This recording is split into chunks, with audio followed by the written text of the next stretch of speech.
Hola, en este vídeo vais a poder ver toda la información que di sobre los vimanas como transportes en los tiempos antiguos y que había dado en otro canal, aunque aquí solamente veréis mi exposición. Espero sea de vuestro agrado. Bueno, he querido hacer un poco de historia de todos estos, porque a ver, hablar de lo que vemos en el cielo tampoco tiene tanto sentido, ¿no? Le he querido dar un poco de eso, que es lo mío de investigar a lo largo del tiempo, de que realmente, bueno, pues desde cuándo estamos con estos transportes, ¿no? Medios de transporte extraterreno, que en realidad yo cada vez lo veo más terreno, pero bueno, voy a daros así, dejaros datos y a ver si vosotros sabéis, también lo veis cada vez más terreno. Bueno, a lo largo de la historia, como digo, ha habido muchos momentos, en casi todos los textos antiguos nos hablan de estos carros de fuego, de estos vimanas, dependiendo de la cultura, pues nos los llaman de una manera o de otra, ¿no? Por ejemplo, en los Vedas hay una teoría, en los Vedas, perdón, no, en los Vedas no. En el Rig Veda hay un texto que es muy antiguo en la India que hablan de el carruaje vimana luminoso. Esto se dice que puede ser hacia el segundo milenio antes de Cristo, pero dicen que el dios del sol viajaba en unos carruajes luminosos que los llamaban vimanas. Otros dioses también volaban en estos carruajes, lo que pasa es que había muchos tipos de vimanas. Unos eran simplemente un carruaje que no saben explicar cómo lo movían, ¿no? Y sin embargo había otros que parecía que tuvieran ruedas, otros eran tirados por animales. Por ejemplo, en el Ramayana o en el Bhagavata Purana, las palabras son un poco complicadas, se describen vimanas, pero de diferentes tamaños y de diferentes formas. Algunos tienen incluso forma como de carroza, ¿no? Pero fijaros que hay algunos que son tan grandes que dicen que tenían varios pisos, hasta 7 pisos. Y entonces los llamaban casas o palacios. Esto no suena a una nave nodriza, por ejemplo, de manera que ya en el Rig Veda, que se considera los textos más antiguos, como digo, pues había esta diferenciación entre estas naves individuales o de poquita gente y estas grandes naves o naves nodrizas que ellos decían que eran vimanas, pero las llamaban a todo vimanas, pero con diferentes alturas y lo relacionaban a casas o castillos. Hay un antiguo manuscrito hindú que le llaman el manuscrito Baraj Vaya, que sugiere que esta civilización fue la que asentó las bases de las aeronaves y los viajes interplanetarios. Es un escrito cortito, porque solo tiene 120 líneas, es un manuscrito, vamos, cortito, que solo tiene 120 líneas y que dicen que lo escribió un sabio, que se llamaba así Bharat Vaya, por eso es el manuscrito de Bharat Vaya. Y entonces esto es como una especie de manual de cómo había que viajar y cómo hay que hacer este tipo de viajes. Estamos hablando, fijaros, tanto tiempo atrás, y ya había hasta unas normas para este tipo de movimiento, ¿no? de estas naves. En el Avesta también se habla, que de esto ya en algunos momentos en otros vídeos lo hemos hablado, por cuando explicaban cómo construyeron estas ciudades que eran como hormigueros, ¿no? Todas llenas de Yunkuyu y todas estas ciudades. Bueno, pues en el Avesta habla de que explican cómo estaban construidas, y estaban construidas de manera que las puertas se abren por dentro, no por fuera, por lo que eso es raro, a no ser que estuvieran escondiéndose o huyendo de alguien o protegiéndose de algo.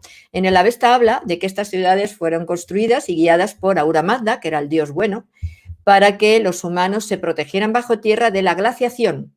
Por el tiempo, cuando estuvo escrito, está clarísimo que hablaría de la glaciación, pero también está claro que hablan de que lo hicieron de esta manera y además únicamente habían determinadas como si fueran chimeneas, ¿no? Para que se oxigenara el lugar, y para que también hubiera luz. Pero tal y como estaban construidas, está claro que no podían ser para protegerse de guerras, por ejemplo, de tierra, pero sí, como habla en el Avesta, de esas luchas que habían entre Ahura Mazda y su hermano gemelo, que lo llaman Ahriman o Angra Mainyu, y que hubo con esos carruajes divinos, que es como lo llaman en el Avesta, estas guerras en el cielo, donde ambos dos bandos luchaban, y por esto es por lo que Ahura Mazda quiso proteger a los humanos para que no fueran destruidos ni fueran tampoco tomados como, bueno, pues, como esclavos, ¿no?, por los seguidores de su hermano gemelo Ahriman. También textos muy antiguos, tan antiguos que del mazdeísmo, es de donde luego, que eso ya lo hablaré en otro vídeo, de donde bueno, pues, está la base de todo lo que es la creencia judío-católica, de ángeles, arcángeles, demonios, todo esto viene de ahí, y en el Avesta lo explica, que ya he encontrado, sabía que estaba, pero no sabía dónde, ya lo he encontrado, donde está la explicación de todos estos seres, y que no tienen nada que ver a cómo luego han sido interpretados. En Egipto tenemos la barca de Ra, pero claro, todos los dioses iban en barca, navegaban en barca, inclusive decían que las almas de los difuntos pues se iban con los dioses al otro lado para vivir con ellos a través de las barcas. Eran como, digamos que era su transporte estelar, ¿no?, esas barcas. Y en la Biblia, por supuesto, ya nos explican cómo era el vehículo de Yahvé. Hablan de que cuando aparecía había truenos y relámpagos y una nube espesa en la montaña, y el sonido de la trompeta era sumamente fuerte, y todas las personas que estaban en el campamento temblaron. Un sonido como de trompeta acompañaba la aparición de Yahvé. Otro en Éxodo está en el Éxodo 13, 21, 22, por ejemplo, dice: el Señor iba delante de ellos de día en una columna de nube para guiarlos por el camino, y de noche en una columna de fuego para alumbrarles a fin de darles luz para ir de día y de noche. Nunca se apartó de delante del pueblo. La columna de nube de día y de noche era la columna de fuego. Seguimos. Hay más descripciones en la Biblia del vehículo de Yahvé, pero está claro que todas ellas están clarísimamente ligadas a un carro de fuego o a un vimana, como decían los hindúes, ¿no?, en la India. Pero fijaros, esto era por un poco el poneros en contacto con estos otros vehículos que desde antiguo nos están contando, pero viniéndonos a un tiempo más cercano, como es el siglo XIX, tenemos a Tesla y a los nazis. Tesla fue anterior, claro, que los nazis. Tesla es del siglo XIX, los nazis del siglo XX, ¿verdad? Pero tienen total relación, y os cuento la relación. Cuando Tesla murió, se encontraron un montón de manuscritos de los planos y de todo lo que él había descubierto y hecho, pero muchos de ellos fueron robados, porque de todas los baúles que él dijo que había, que se tenían, había como un escrito con todos esos baúles, se encontraron muy poquitos después. Y ha habido documentos que hablan claro de que hubo un robo cuando murió Tesla por precisamente alemanes que fueron a recuperar determinados manuscritos, entre ellos los planos que Tesla hizo sobre las naves. Luego, cuando posteriormente, ya en el diciembre del 1919 y posteriormente, cuando ya estalló la guerra, ¿no?, los planos que se han encontrado hechos por los nazis, supuestamente hechos por los nazis, y ahora os digo de por dónde venían, eran los mismos que Tesla. ¿Casualidad? Iguales, son los mismos dibujos. Bien, pues sabemos que en la Alemania nazi, y ya al principio, antes de empezar la guerra, claro, como digo, en 1919, un poquito antes, tenemos lo que es el grupo Brill, del que ya también hemos hablado en otro momento, ¿no? Y entre ellos, bueno, pues estaba por mujeres medium, entre ellos María, que era la líder de todo ello, ¿no? Y ellos afirmaban que habían recibido toda una serie de transmisiones, de comunicados, en una escritura que María lo llamaba templario germánica, porque era en un idioma que no lo tenía muy claro cómo era, que luego decían que sí podía ser sumerio, pero tampoco estaba muy definido, en el que daban información de cómo construir una máquina voladora. Supuestamente, estos documentos pertenecían a la sociedad Brill, ¿no? Y les decían estos seres que llamaron los Sumi y decían que venían de Aldebarán. Aldebarán es una estrella que pertenece a la constelación de Tauro, ¿vale? Entonces decían que venían de Aldebarán, que eran los Sumi, eran los habitantes de un planeta que estaba alrededor de la estrella de Aldebarán en la constelación del Toro. Era una raza humanoide.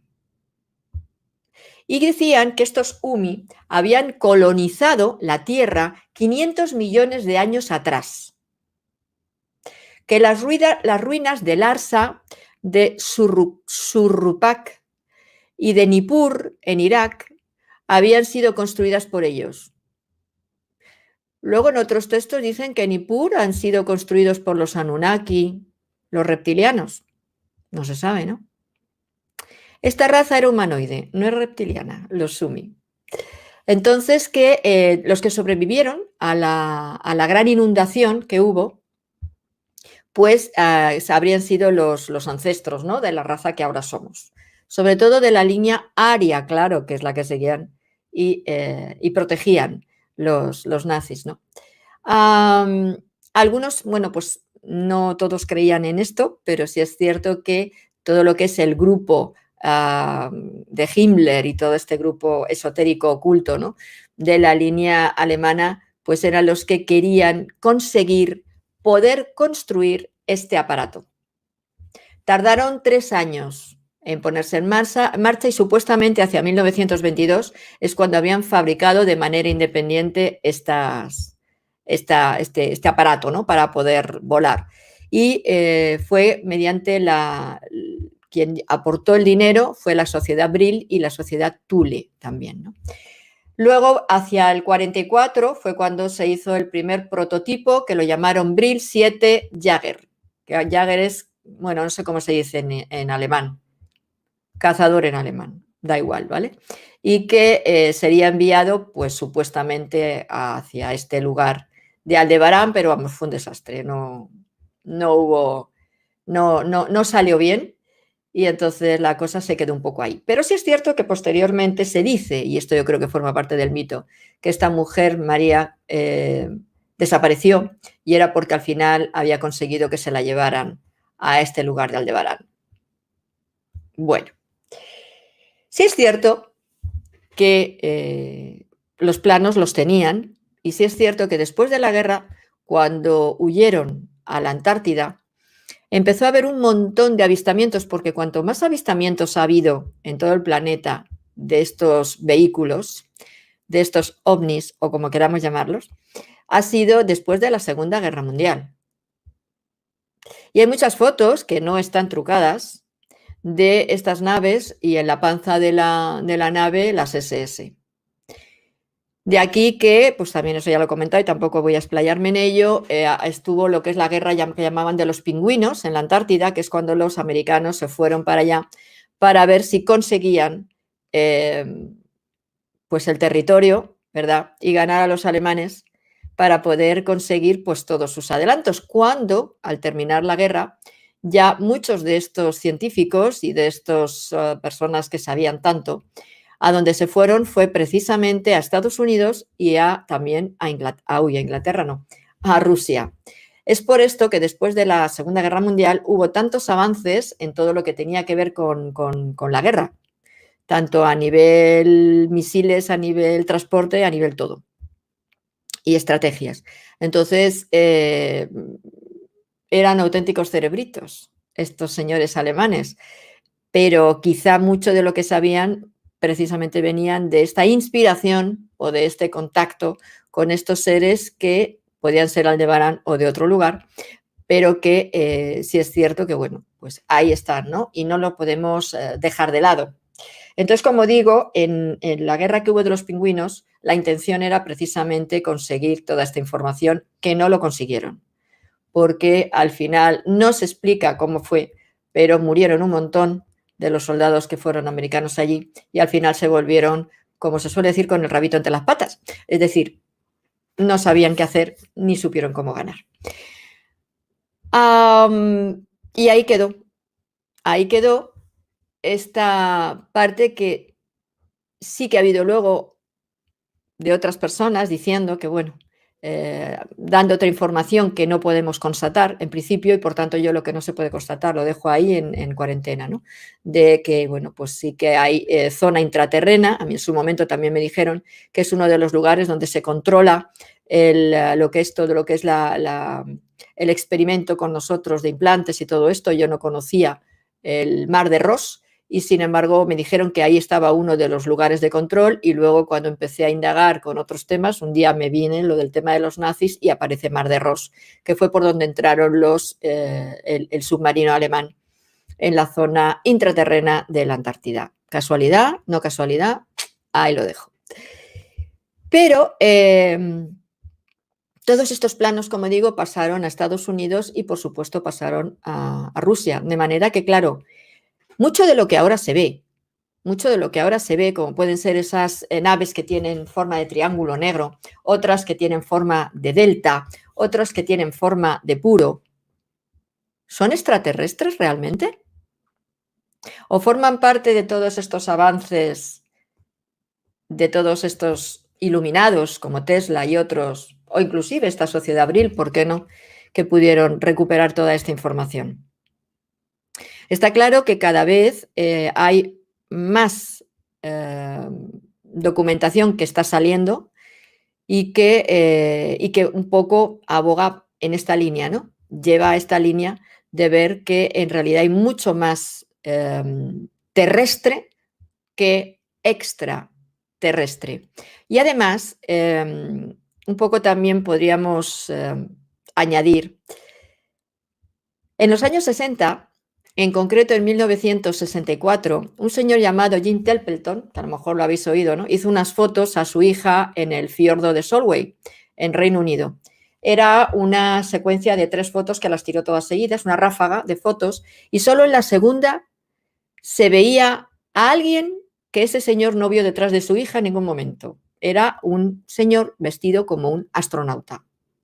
Era un hombre tal cual, como un astronauta. Pero curiosamente, esas personas exactamente iguales, vestidas como astronauta, en el mismo tiempo, en el mismo momento, al día siguiente, en Woomera, que se hicieron que está en Australia, Woomera, que se hicieron también unas pruebas con un misil, y esto era británico también, era una prueba del primer misil intercontinental. Pues se hicieron era en mayo las fotos de la niña y esto se hicieron en junio. Bien, pues en esto tuvieron que parar el lanzamiento porque se dieron cuenta que en la plataforma de lanzamiento había 2 hombres y con el mismo traje que la foto de Templeton. Igual, vestidos de astronautas, 2 hombres de blanco, claro, vestidos de astronautas, y la prueba fue un auténtico fracaso. Igualmente, en el mismo tiempo, hubo otro experimento en California, en Big Sur, que igual también era una prueba de un misil en mismo junio, igual, en el mismo tiempo. Y aquí lo que hicieron fue que unos cazas, unos que iban de las fuerzas aéreas, iban acompañando el experimento, ¿no? O sea, que es la prueba, experimento no, la prueba. Y entonces iban grabándolo. Bueno, pues en principio no se vio nada más que el misil salía y en un momento determinado falló y empezó a caer. Eso es lo que se veía en el vídeo. Cuando vieron el vídeo, cuando ya lo sacaron de la cámara y lo revelaron, vieron el vídeo, la sorpresa fue que vieron una nave lanzando unos rayos en un lado y en el otro lado de lo que es la cabeza del misil y derribarlo. Todo en el mismo momento. ¿Qué tiempo era este? El tiempo de la Guerra Fría. Claro, aquí podemos pensar 2 cosas. ¿Eran extraterrestres buenos o malos? Porque, claro, en la época de la Guerra Fría si se hubiera desarrollado un armamento de este tipo y en plan bien, se hubiera podido montar una tercera guerra mundial. De hecho, era una de las fechas que se avalaban a nivel de profecías y tal, ¿no? Para que se liara. Y no, no sucedió.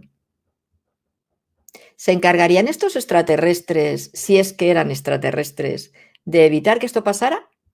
¿O a lo mejor eran terrestres, pero que venían del futuro?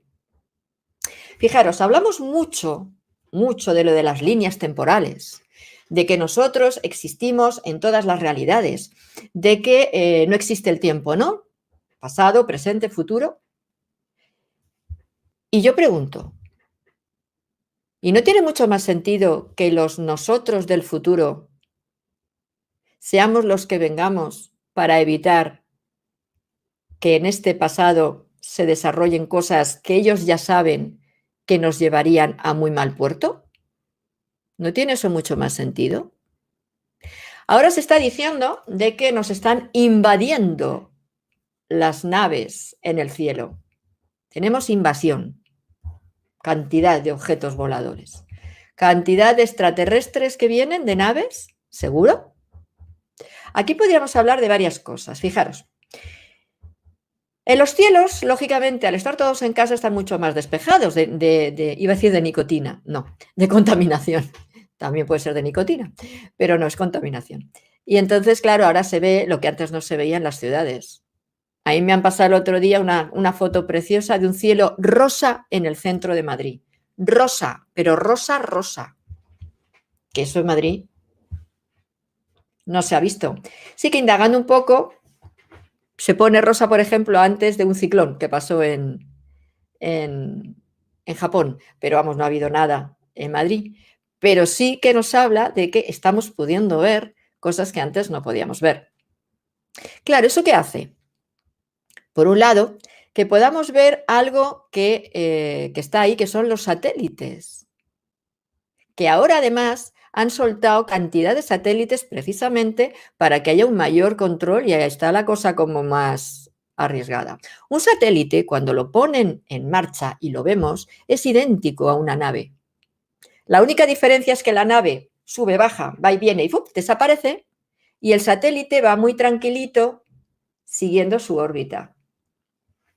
La mayoría de las fotos que están subiendo, que la gente ve, casi todo el mundo, son satélites. Y están ahí, ahora podemos verlos. Antes no podíamos verlos, entre ellos por la contaminación y entre otras cosas porque no había tantos como hay ahora. Porque es cierto que ahora están a mogollón. Y eso sí que es una invasión. Pero no las naves, que puede haber más. Pero, ¿por qué pensamos, y ahí lo dejo, que tengan que ser naves extraterrestres y no terrestres?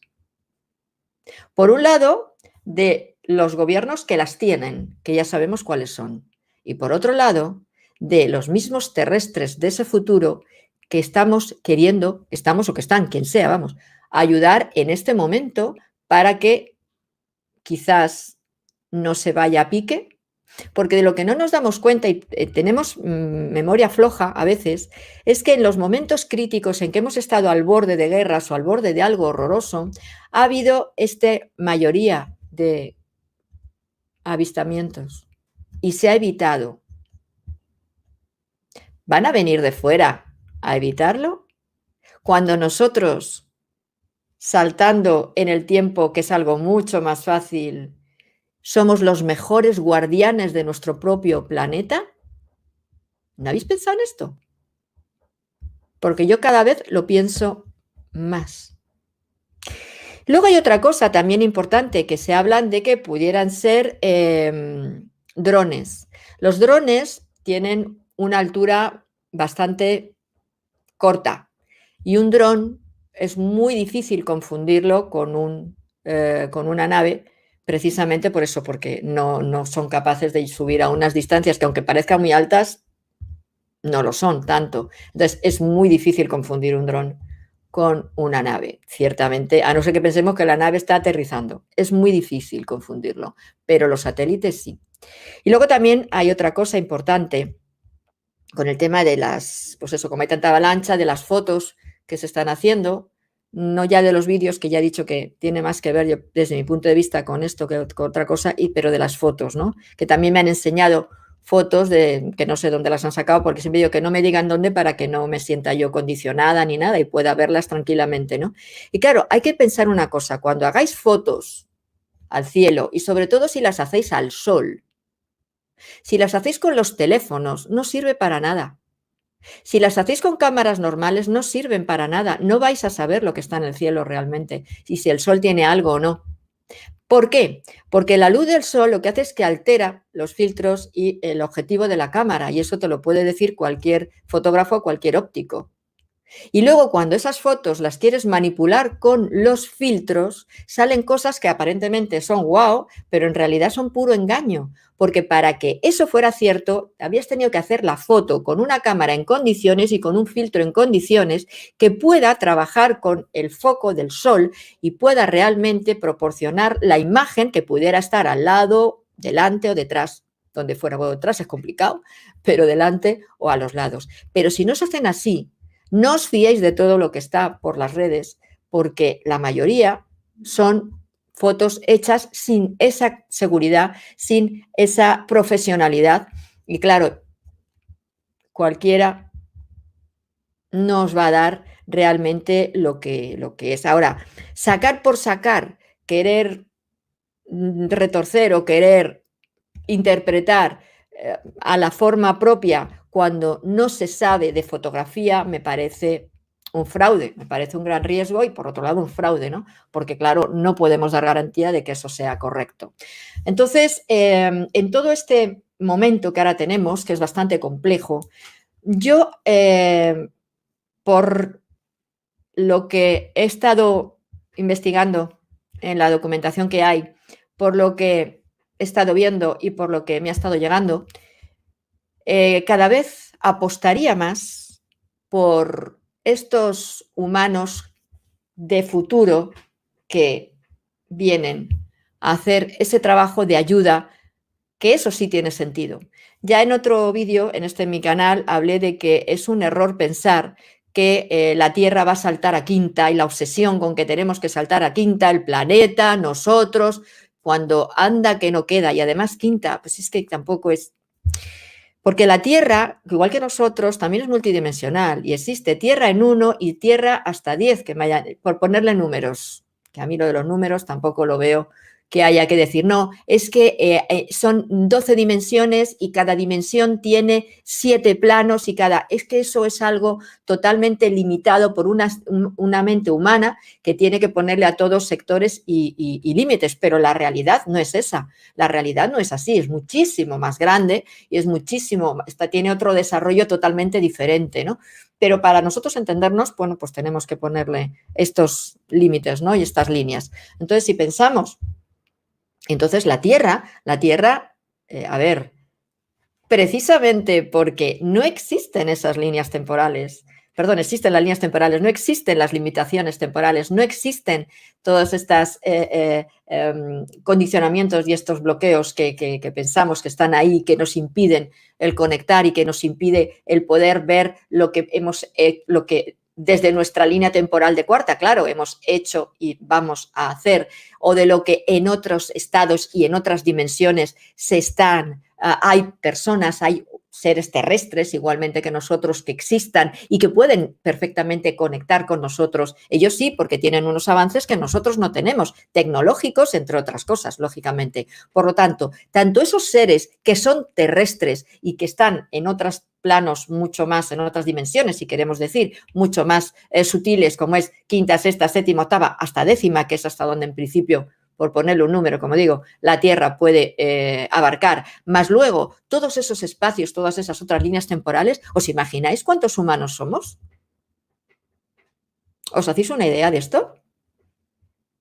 ¿Y cuántos seres humanos que quieren seguir que la Tierra exista, que la raza humana exista, que sí, ellos realmente son los que quieren y compartir con nosotros este espacio y este tiempo y por tanto ayudarnos? Y ahí sí que estoy totalmente de acuerdo porque somos todos humanos, que no hace falta, por eso siempre digo que no hace falta que vengan ni de Pléyades ni de ningún otro sitio, cuando aquí somos muchísimos más y con una evolución impresionante, estos seres sí que están ahí y los podemos ver en esas naves, por supuesto que sí, que vienen a ayudar, cómo no, que vienen a decirnos, por favor, no avancéis, por ejemplo, en este desarrollo de lo que son los misiles nucleares porque podéis destrozaros porque realmente no hay un verdadero control sobre la energía nuclear y sobre todo este armamento, pues cómo no van a querer hacernos ver las cosas y sobre todo en los años 60, que ahí se hubiera podido liar, pero bien liada.